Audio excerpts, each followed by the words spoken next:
নমস্কার, পৌষ সংক্রান্তির সন্ধ্যেতে বানিয়ে নিচ্ছি পাটিসাপটা। পাটিসাপটার ক্ষীরের জন্য দুধ বসিয়ে দিলাম। ক্ষীরটা পুরো দুধেই করব। দুধটা অনেকক্ষণ ফুটিয়ে নিয়েছি, একদম যতটা দুধ ছিল প্রায় অর্ধেক করে নিয়েছি, আরও কিছুক্ষণ ফোটাবো। ততক্ষণে গোবিন্দভোগ চালটা ভিজিয়ে রেখেছিলাম, সেটা শিলে বেটে নিচ্ছি।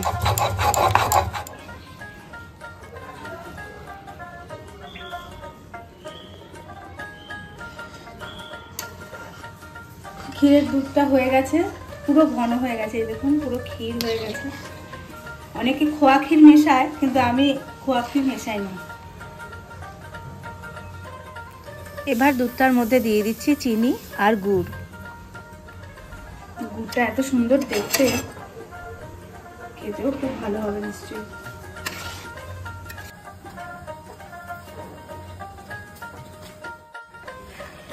গুড়টা আস্তে আস্তে গলে যাচ্ছে, এইভাবে অনেকক্ষণ ফুটিয়ে নেবো। আবার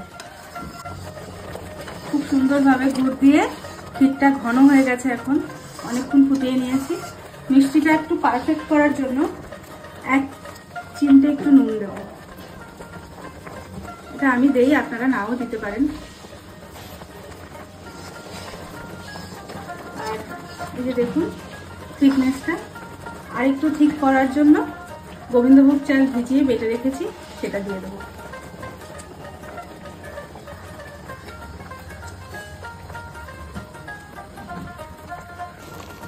এটা দিয়ে সঙ্গে সঙ্গে নাড়াতে হবে, নাহলে একটু দলা দলা হয়ে যাবে। ভালো করে নাড়িয়েই যেতে হবে।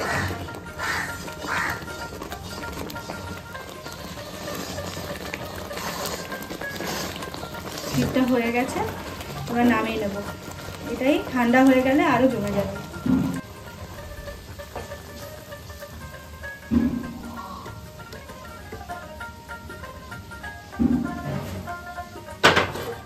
গোলাটা বানিয়ে নেব। তাই জন্য প্রথমে নিয়েছি চালের গুঁড়ো, চিনি, গুড়, আর গন্ধটা ভালো করার জন্য নিয়েছি গোবিন্দভোগ চাল বাটা, যেটা আগে রাত্রে ভিজিয়ে রেখেছিলাম, আজকে বেটে নিয়েছি। আর নিয়েছি অল্প একটু নুন আর দুধ। চলুন এবার গোলাটা গুলে ফেলি।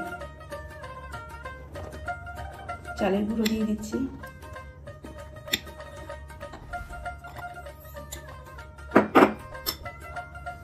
গোবিন্দভোগ চাল বাটাটাও দিয়ে দিচ্ছি,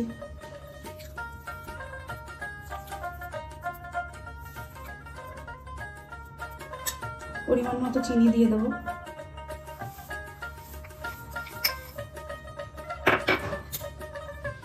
গুড়টাও দিয়ে দিচ্ছি। এবার গুলে নিচ্ছি।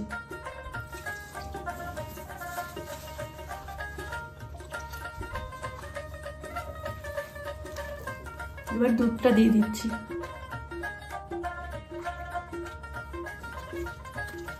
অল্প অল্প করে মিশিয়ে নেবো।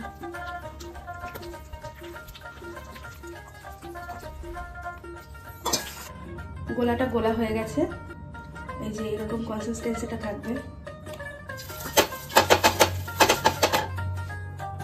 ননস্টিকে একটু তেল দিয়ে গোলাটা ছেড়ে দিচ্ছি।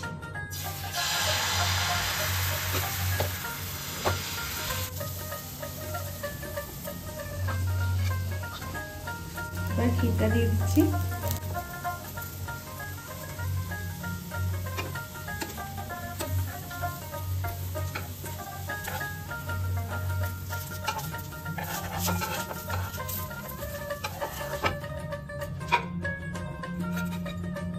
এরকম ভাবে সবকটা ভেজে নেব। আর একটা যেরকম শুধু দুধের ক্ষীর বানিয়েছি, এটা নারকেলের ক্ষীর বানিয়েছি। একই রকম ভাবেই বানিয়েছি, শুধু এটার মধ্যে নারকেল আছে। নারকেল দিয়ে একটা ভেজে নিই।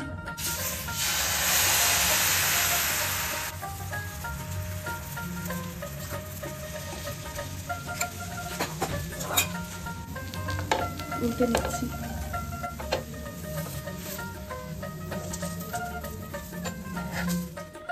তৈরি আমাদের পাটিসাপটা পিঠা। আর বানিয়ে নিয়েছি চিতই দুধে জাল দেওয়া পিঠা। এই রেসিপিটা যদি আপনারা দেখতে চান তাহলে অবশ্যই কমেন্ট করবেন।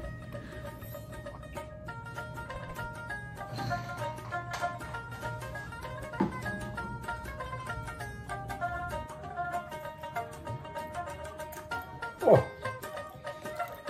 এই একটা বছর ওয়েট করে থাকি এই পৌষ সংক্রান্তিতে এই পিঠে খাবো বলে।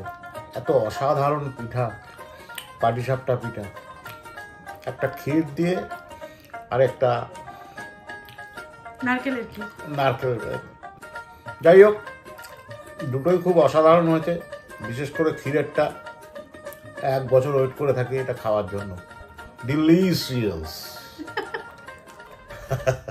রূপা, এতক্ষণ ধরে আমরা যে পিঠা ভাজলাম, আগে তুই টেস্ট করে দেখ যে এইটা ক্ষীরের, শুধু ক্ষীরের, আর এটা নারকেলের পুর দেওয়া পাটিসাপটা, আর এটা ক্ষীরের পুর দেওয়া পাটিসাপটা, আর এটা হচ্ছে জাল দেওয়া পিঠা। তো তুই ভালো খাস।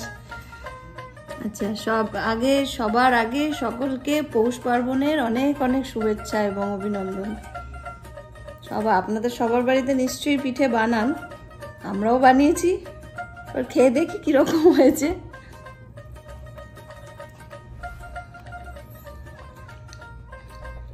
ক্ষীরটা সত্যিই ক্ষীরই বলা চলে, খোয়া ক্ষীরের প্রয়োজন হয় না, ফেল করে যাবে খোয়া ক্ষীর একদম। এবার নারকেলের ক্ষীরটা দেখি কেমন হয়েছে।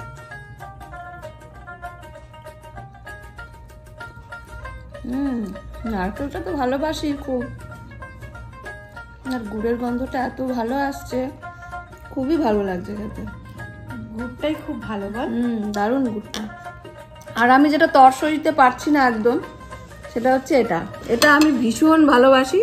এটা না বানালে চলবেই না, ওই জন্য একটু হলেও বানাতে হবে আমার জন্য অন্তত। আর কেউ খাক না খাক আমার দেখার দরকার নেই, আমি আগে খাই বাবা।